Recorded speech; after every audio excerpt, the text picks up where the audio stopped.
What's up mga kababayan? News that matters here. Dito sa video natin ngayon ay ating panoorin o pakinggan itong mga nagbabagang balita. Sobra talaga kakapalan sa mukha, no? Itong mga pulpul na quadcom dito sa video na ito na kung saan hinatulan nitong si Congressman Acop at Paduano ang ating dating Pangulo na si Tatay Digong na di umano tinawag na drug lords, no? Itong CPRRD ng mga walang kwentang tao nila Tambali Zabongit. Grabe. Kung kaya naman ng malaman no ng sambayan ng Pilipino, itong winika ni Akop at ni Paduano, pumalag ang mga ito, no? Nagalitin nyo na itong si Tatay Digong, pero wag na wag nyong susubukan na bastusin ang isang lider na prioridad ang buhay ng mga inosenteng mamamayan kaysa sa buhay ng mga kriminal. Pero bago ang lahat, mga kababayan, huwag nyo po sana kalimutang mag-like at subscribe para updated ka sa mga uploads ko araw-araw. At yun na nga no, mga kababayan, ngayon pinatatawag muli no itong si Tatay Digong ng mga tuwadcom dahil sa panibagong script o issue na kanilang ginagawa sa harap ng kamera. Hay nako, hindi na talaga sila titigil mga kababayan hanggat may ayuda silang natatanggap galing kay Tamba. Kung kaya naman hindi ko na patatagalin pa, heto na ang buong video. Masakit po itong balita na natanggap natin mula kay Major General Retired Virgilio Garcia. I think he was once head of the Judge Advocate General Service or JAGO.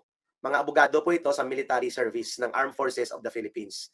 At kanyang sinabi dito, pinorward niya sa akin, tinitingnan ko, na nagpa-press conference na daw si Akop, si Congressman Akop ng Antipolo, at nagmamayabang na siya ay PMA graduate at siya ay naging isang police general, naging abogado. Pero hindi naman nakikita ng mamamayan ang mabuting asal at mabuting pamamaraan bilang isang matino na legislator o member ng House of Representatives itong si Akop. Kasama ito, barkada ito ni Paduano, itong NPA Caldero, na sinipa ng CPP, NPA, NDF at muntik ng katayin yan dahil naging bodyguard yan ng mga asyendero at politiko sa Negros. At kung umasta ay parang may-ari ng Kongreso at naging bata-bata na ni House Speaker Tambaluslos para sa kanilang mga marurumi at abusadong panggigipit sa mga resource persons at mga kahambugan sa loob ng tuwadcom nila.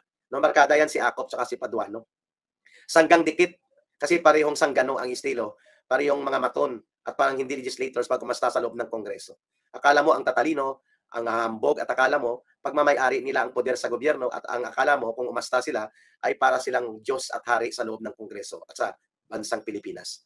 Mantakin mo kung sino-sino lang ipakontempt nila, mas matitino ang mga pinapakontempt nila doon sa loob kaysa sa kanila. Si General Wilkins, si Colonel Grijaldo, si Attorney Lopez, marami pa po, kami, si Lorin Badoy, ako. Hindi lang po sa pagmamayabang, tanggalin nila, mga kababayan, tanggalin nila ang kanilang legislative powers sa pag-abuso sa pag-contempt. Yan ang open public debate sa loob man o labas ng Kongreso. Ilalampaso po natin ito si Akop at si Paduano. At kahit sino sa kanila hindi natin naatrasan yan. Hindi po ako nagmamayabang. Pero confident po tayo na kapag katotohanan at prinsipyo, ang pagdidebatihan kung sila ba ay nag-aabuso sa contempt powers nila at inaabuso nilang pondo at budget at ang kanilang oversight function at ginagamit nila ang kanilang poder bilang political persecutors at demolition operators laban sa mga kalaban ni Martin Tambaluslos at ng gobyerno ni Marcos.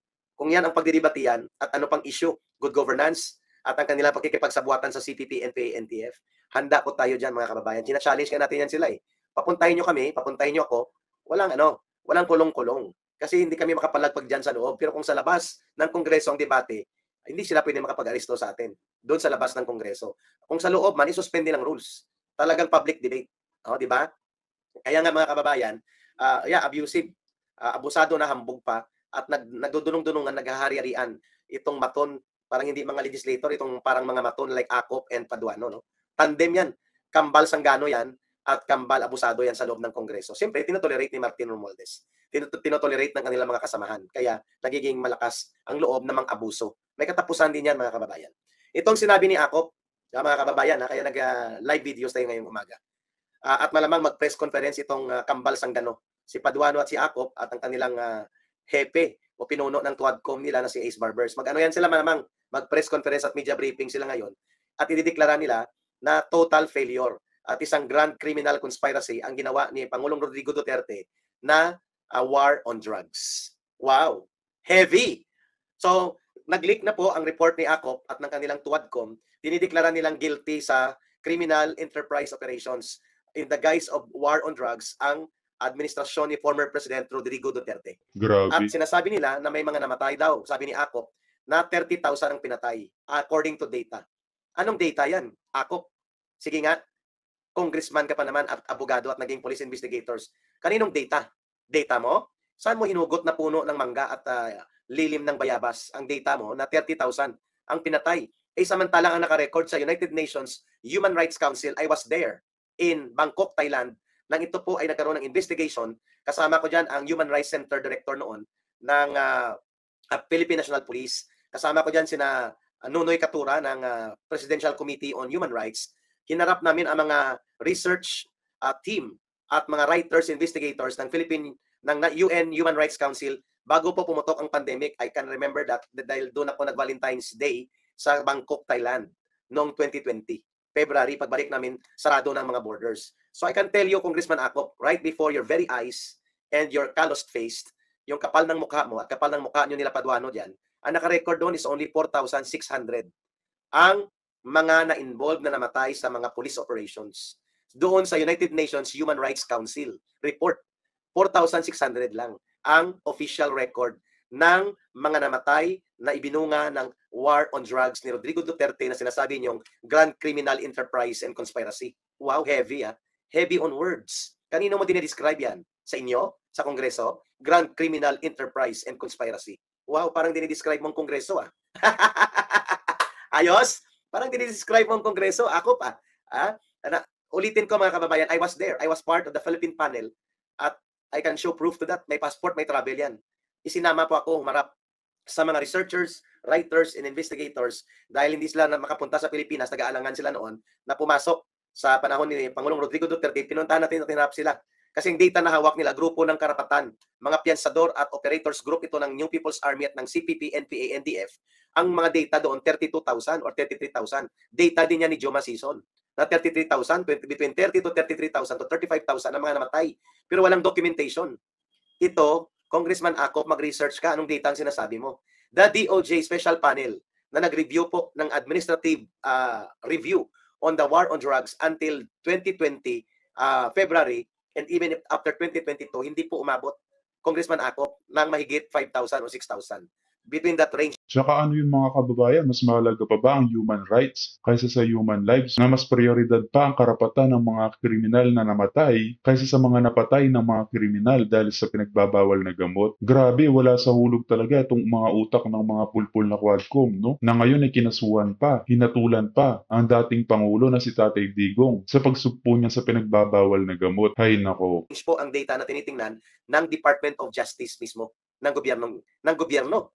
At yan din po ang datos. Between 4,600 to 6,000 po ang tinitingnan ng mga namatay sa war on drugs on official number count by the Philippine National Police. Submitted po yan na data. Nandun din sa panel po ang isang DOJ, I think Assistant Secretary siya, na namumuno ng Administrative Task Force. Parang joint administrative order ng DOJ, I think it's a Task Force 35. Yun ang pangalan niya. Letter S ang ang puno ng kanyang pangalan, babae. At nandun din po, ulitin ko, ang pinuno ng Office of the Presidential Committee on Human Rights, si Nunoy Katura. USEC ang level niyan. Thank you, Brown Morel, sa inyong pagpapakulay. Deeply appreciated po. Diyan na lang po nabubuhay si Ka Eric. Hindi ko lang po i-announce ang GCash, but you may call me. Ayoko po kasing parang palimos ang ating mga sessions. Bagamat need po ng mag-survive ng channel na ito at mismo ni Ka Eric for my family and for my advocacy. I-announce ko na lang mamaya towards the end yung number ko po sa cellphone. You may call me para po hindi ma-scam na hindi po direkta magpadala ba kayo mag-claim kasi ng GCash na si Ka Eric po ito, stop niya, dito niyo ipadala, wag kayo pong maniwala dyan. So, hindi po ako magbibigay ng GCash number ko dito sa inyo, kundi itawag nyo lang po sa akin kung may tulong kayo para po mapacilitate ni Ka Eric at ng aking staff at ng aking wife na tumutulong na rin po na mapalakas ang channel na ito. So, una pa lang, black eye na si Akop. Una pa lang nagsisinungaling siya. Paano naging 30,000 Congressman Akop at mga tuwadcom dyan sa Kongreso ang mga pinatay o namatay sa sinasabi ninyong grand criminal enterprise and conspiracy na war on drugs na ginawa ng Pangulong Rodrigo Duterte at ng kanyang gobyerno noon. Nakalagay sa UN Human Rights Council ay hindi po umabot ito lagpas ng 6,000. Ang nakita ko nga ang data una was only 4,600. And then later on may lumabas na report na pinasinungalingan po ng DOJ at ng Philippine government mismo at ng UN na hindi po umabot ng 30,000 to 35,000. Propaganda line yan, Congressman Acop, ni Jose Maria Sison, na ngayon ay patay na pinuno ng Communist Party of the Philippines, New People's Army at NDF, National Democratic Front. Hindi mo ba alam yon? Na propaganda nila yan at ang nagbubundol ng ganyang mga naggagahol-gahol ng ganyang mga estilo ng mga propaganda lines na ibinibenta sa GMA, sa ABS-CBN, sa Rappler at sa mga mainstream corporate media na 80% halos ngayon ay kontrolado na ni Martin Romualdez ang pagmamay-ari at operations, pati tabloid. Walang iba kundi ang CPP, NPA, NDF. At ang nagbebenta niyan, dalawang grupo. Grupo ng karapatan na siyang nag-aakto bilang piyansador at facilitator ng mga human rights defense daw para sa CPP, NPA, NDF para atakihin ang military, police at gobyerno. Alam mo ba yan, Congressman Acop? Do you know that? That karapatan is CPP created, CPP controlled, CPP led para po ipagtanggol ang NPA at isulong ang revolusyonaryong terorismo na sinasabi nila at gawing advokasya for human rights. I can discuss that with you, one-on-one, kung ano ang karapatan. At yan ang nagpapakalat ng propaganda na yan, bit-bit din yan ni Joma Sison, isang tuhog sila. Ang isang grupo itong NUPL, National Union of Patakas Lawyers. Yang si Cristina Conte, isa yan dyan sa NUPL, at kinikilala yan na legal consultant or legal counsel to the Philippines sa ating bansa ng ICC, ng International Criminal Court. Alam po ba ninyo yan, Akop, na ang NUPL ay created, dominated, controlled, and run, led by the Communist Party cadre? Na mga abogado sila, pero mga cadre din sila ng Communist Party of the Philippines. At the same time, they support and protect the NPA and the NDF to overthrow the government. Doon ang galing ang datos mo na 30,000 mahigit ang namatay. Para i-paint ninyo o i-picture sa sambayanang Pilipino at sa buong mundo na mamamatay tao at kriminal si Rodrigo Duterte at Verdugo, ginamit nyo ang propaganda numbers and data na ito na wala namang batayan sa katotohanan na ginagamit ng CPP, NPA, NDF. Sila po nagpakalat niyan, Joma Sison, Communist Party of the Philippines, New People's Army, National Democratic Front, yan pong lahat ng propaganda nila. Pati po ang kanilang online platform na kontrolado ng Communist Party. Project nila ito, ang pangalan niya bulatlak.com online, parang Rappler online news. Diyan nila pinapublish. At sila din po nagsasubmit ng report sa United Nations Human Rights Council at pati na po sa High Commissioner for Human Rights ng United Nations. Na siyang nakaharap namin ang mga writers at investigators nila.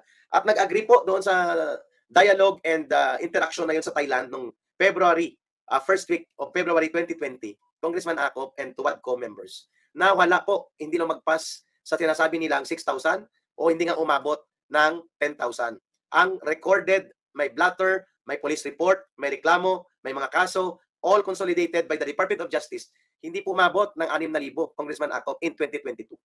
So saang data mo sinasabi na pinagpapatay ni Pangulong Rodrigo Duterte ng kanyang sinasabi mong war on drugs, which is a grand criminal enterprise, negosyo na pang kriminal? Mukhang sanay kaya dyan na Congressman Acop. Naalala pa natin ang Corazon Balila. Gawa-gawa lang ng mga pulpul na kongreso yan, Ka Eric. Sino ba namang maniniwala sa mga script na ginagawa ng mga yan? Halata na masyado. Tanga na lamang talaga kung maniniwala pang taong bayan sa kanila. Involved po ito si Acop. Kasama sila Ping Lacson, involved po sila. Nag-resign nga yan sa CIDG. Noong panahon ng 1994, 95 yata ito na imbestigahan, nag-resign yan sila. Nag-resign yan siya sa CIDG sapagkat na-involve ang kanilang opisina, pangalan nila, sa rub-out ng mga pinagpapatay ng mga kriminal na lumalabas sa investigasyon ay involved din sa hawak ng mga pulis. At kaya siya nag-resign. Police superintendent pa siya noon. Nag-resign sa posisyon niya as CIDG director or CIS. Magandang araw mga kaibigan.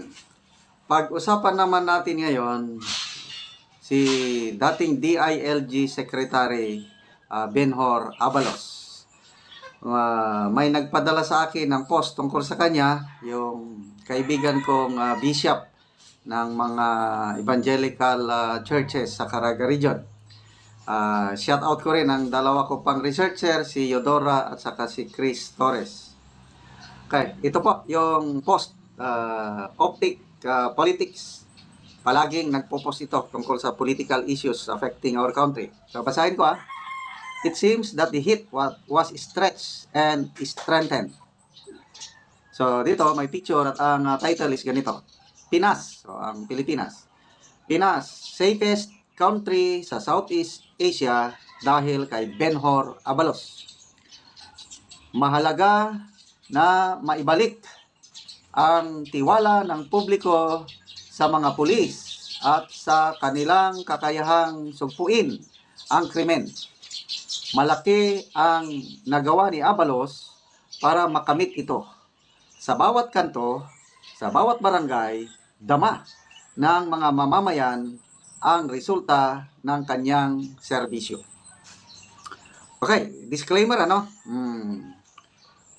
Itong mga binasa ko, hindi naman nakalagay kung statement ito galing kay Secretary Abalos o hindi. So, hindi ko sure binasa ko lang ang post ni Optic Politics. I don't know kung saan niya nakuha itong statement na ito. Disclaimer. So, Optic Politics. So, pag-usapan natin ngayon, ano ba talaga ang kalagayan ng Pilipinas o ang ating mga syudad? Safety ba ang ating bansa ngayon? Kumusta ang ating peace and order? Kumpara nung nakaraang administrasyon. So, is it true that ang Pilipinas ay naging safest country sa Southeast Asia dahil kay Benhur Abalos? Tanong lang ito. Nagtatanong lang. Ulitin ko, walang prueba na galing ito sa kampo Kapal ni ng mukha nitong Abalos. dating Secretary Abalos. Baka opinion lang Lakas maka fake news, no? Sabihin ba naman na safest country in Southeast Asia ang bansang Pilipinas dahil kay Abalos? Utot niya mga kababayan, di totoo yun. Mas naging rampant pa nga ang mga krimen na nangyayari sa ating bansa. ito ng Optic Politics. Pati yung binasa ko, I don't know saan nanggaling. Basahin ko ulit Mahalaga na maibalik ang tiwala ng publiko sa mga pulis at sa kanilang kakayahang sugpuin ang krimen. Malaki ang nagawa ni Abalos para makamit ito. Sa bawat kanto, sa bawat barangay, dama ng mga mamamayan ang resulta sa kanyang serbisyo. Okay, so kayo na lang ang tanungin ko mga kababayan kung kumusta sa inyong lugar? Dama nyo ba? Dama nyo ba ang ano yung dama? Dama nyo ba yung kapayapaan? Dama nyo ba yung kaligtasan sa inyong lugar ngayon? Paki-comment. Okay, speaking of safetiest city or riskiest city sa buong mundo, sa buong Southeast Asia, i-share ko sa inyo ito, research ng NOMBEO. NOMBEO is a international research group. Tinitingnan niya ang mga safety index or crime index. Unahin natin ang NOMBEO Crime Index mid-year of 2024. Ito yung report ng NOMBEO. Ang number 1 na pinaka most dangerous city sa Southeast Asia is Manila. Ang crime index niya is 64.2%. Sa crime index na nilabas ng NOMBEO, 4 na siyudad sa Pilipinas nasama sa top 10. Pinaka-dangerous, pinaka-magulo ang Manila. Sumusunod ang Makati Grabe, no? City. 61.3% ang crime index sa Makati. Sumusunod ang Iloilo.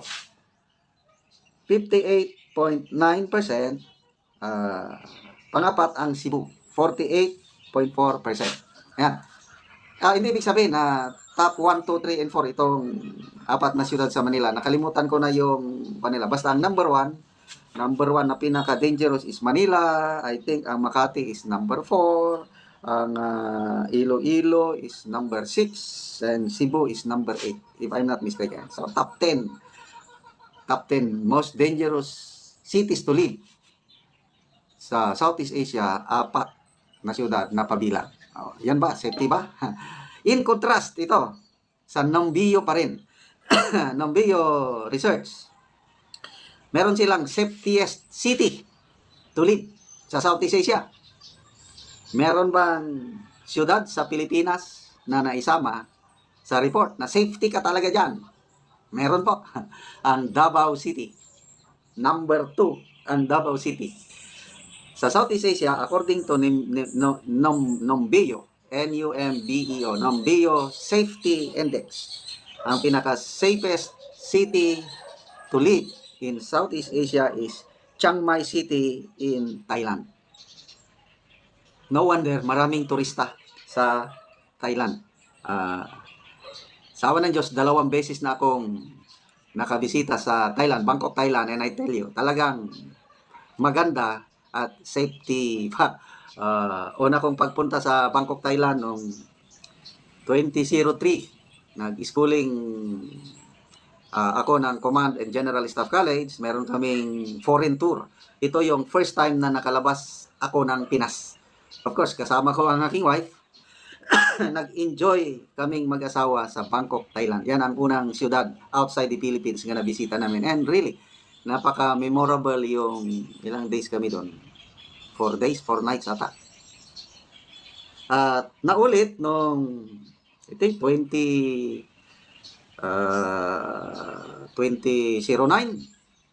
dahil yung nag-schooling ako sa National Defense University sa Washington DC, yung Counter-Terrorism Fellows Program noong 2005 to 2006. Pagdating ng 2009, may reunion yung klase namin. So nagkita-kita kami sa Bangkok, Thailand. Again, napakaganda talaga ang Bangkok.